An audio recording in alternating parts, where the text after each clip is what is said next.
माहिती मला स्पेससाठी व्हॉल्यूम काय असतो v इज इक्वल टू 4/3 पाय r क्यूब आणि ह्याची व्हॅल्यू मला किती दिली 904.32 मग मी काय करतो या दोघांना compare 9/4 into pi r cube equals to 904.32 पायची व्हॅल्यू मी काय पुढे करणार सरळ सरळ 3.14 त्यांनी मला सजेस्ट केलेले मग मी काय करतो 4 multiplied by 3.14 4/3 into r square is equals to 904.32 दोन्हीकडचा point उडून टाकू आपण कसं तर दोन्हीकडे 100 ने मल्टिप्लाय करून म्हणजे हा होईल 314 by r square is equals to 90432 आता इथे नंबर मला 314 इकडे आहे 904 सॉरी 90,432 90,432 मग मी काय करतो 90,432 चे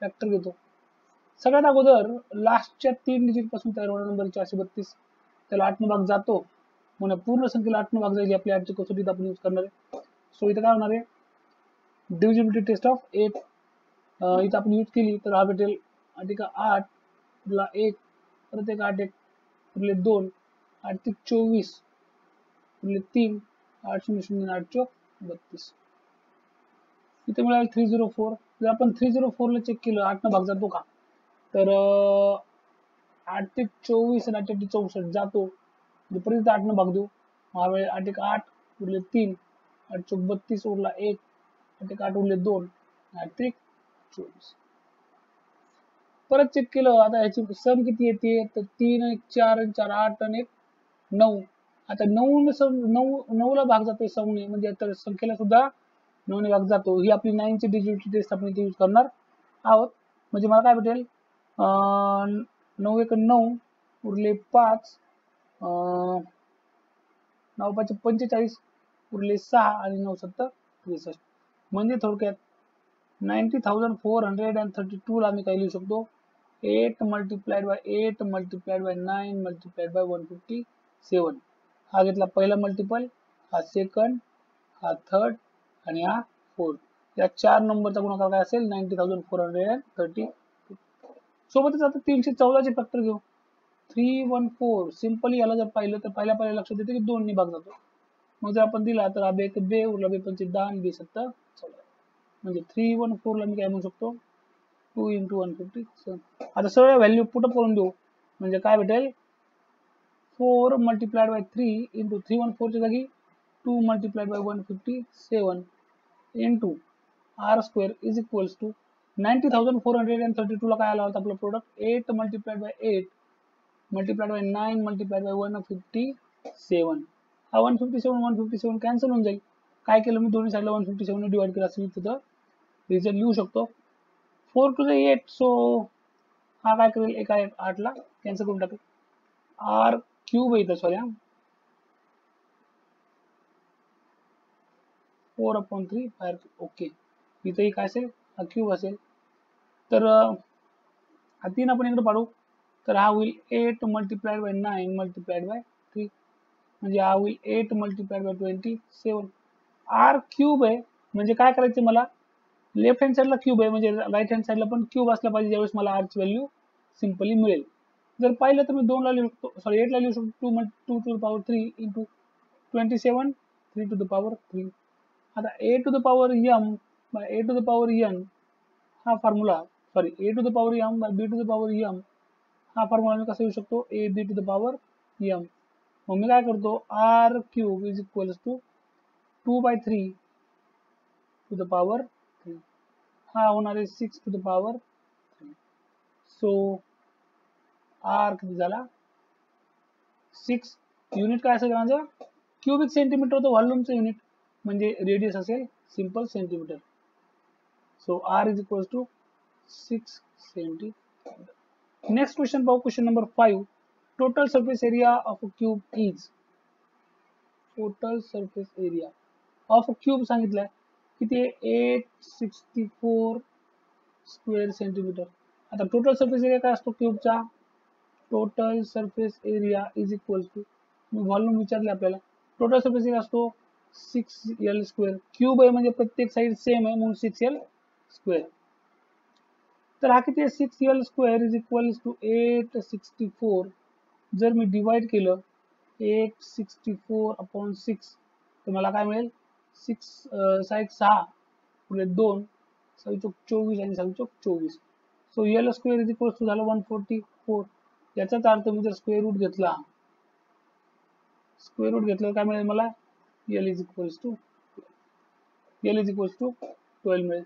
मग l इज इक्वल टू जर मला जर 12 मिळाला तर मी व्हॉल्यूम सांगू शकतो. Volume is given by l to the power is equal to 12 to the power 3. आणि जर मी हा कॅल्क्युलेट केला तर याची व्हॅल्यू मला मिळणार आहे 1728. याचं युनिट असेल क्यूबिक. व्हॉल्यूम म्हणून असेल क्यूबिक आणि बेसिक युनिट आपलं सेंटीमीटर होतं. मग इथे येईल क्यूबिक सेंटीमीटर. हा झाला question number 5. Question number 6, find the volume of a sphere if its surface area. आता सरफेस एरिया सांगितलाय 154 स्क्वेअर सेंटीमीटर. त्यांनी आपल्याला स्फेअर सांगितलेलं. मग स्फेअरचा सरफेस एरिया किती असतो 4πr². व्हॉल्यूम किती आहे आपल्याला काढायचे. We know that surface area of a square is 4πr². म्हणजे काय होईल 4πr² इज इक्वल टू 154 होईल. पायच्या जागी काय करतो मी आता 154 आहे. जर मी तर चेक केलं त्याला 11ने भाग जातो म्हणजे पायची व्हॅल्यू मी डायरेक्ट ठेवतो 22.7. लक्षात ठेवायचं जर लेफ्ट हँड साईडला पाय असेल आणि राईट हँड साईडच्या नंबरला जर 11ने भाग गेला जात असेल त्यावेळेस पायची value 22/7 r² is equal to 150. म्हणजे हा काय होईल 11 2 22. हा होईल 11 1 11 11 चौक 44. हा होईल 2 7 14. म्हणजे r² झाला 7 मल्टिप्लाइड बाय 7/4 इट्स 49/4.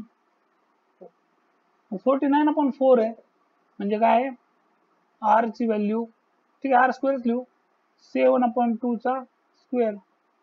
m/n चा फॉर्म्युला यूज केला a to the power m upon b to the power m is equal to a/b to the power m. हा फॉर्म्युला इथं यूज केला म्हणजे r इज इक्वल टू काय झालं 7/2. Taking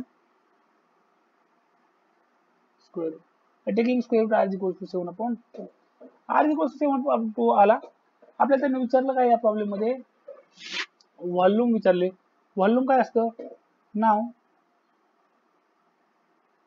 we know that volume is equal to 4/3 πr. म्हणजे काय करू आपण 4/3 पायची व्हॅल्यू परत 22/7 r³ आहे म्हणजे 7/2 चा क्यूब. जर आता व्हॅल्यू पुट अप केल्या तर हा तर 4/3 आहे इंटू हा 22/7 आहे. आता याच्यात एक 7 इथं माझ्याकडे आणि इथं 7 चा क्यूब आहे. मी काय करतो एक 7 ला 7 लिहितो आणि दुसऱ्या दोघांचा गुणाकार करून घेतो आणि इथं खाली 8. म्हणजे इथं काय होईल आता हा 7 7 होईल कॅन्सल. हा होईल 2 2 4. हा होईल सॉरी हा होईल 4 1 4 आणि हा होईल 4 2 8. परत इथं 11 म्हणजे 11 गुणिले 49 भागिले 3. हा किती होता आता 11 9 99 हातच्याले 9 11 चौक 44 आणि 9 53 भागिले 3. म्हणजे हा होईल 3 1 3 उरले 2 3 7 21 उरले 2. आता झाला 29 परत 3 7 21 3 8 24 3 9 27 परत उरले 2 पॉईंट दिला 20 3 सख 18 3 सख 18 आणि 3 सख 179.666. पण आपल्याला माहिती आहे डेसिमल मध्ये काय करतो आपण ज्या वेळेस 100th नंबरचा डिजिट हा 5 पेक्षा जास्त असेल किंवा 5 असेल त्यावेळी आपण तो डिजिट रिमूव्ह करू शकतो आणि एक नंबर प्लस करायचा 10th प्लेसच्या डिजिटचा, म्हणजे हा किती होईल 179.67. आता हे व्हॉल्यूम आहे, व्हॉल्यूम म्हणजे असणार क्युबिक आणि याचं बेस युनिट काय सेंटीमीटर, म्हणजे याचा आन्सर मला मिळेल क्युबिक सेंटीमीटर.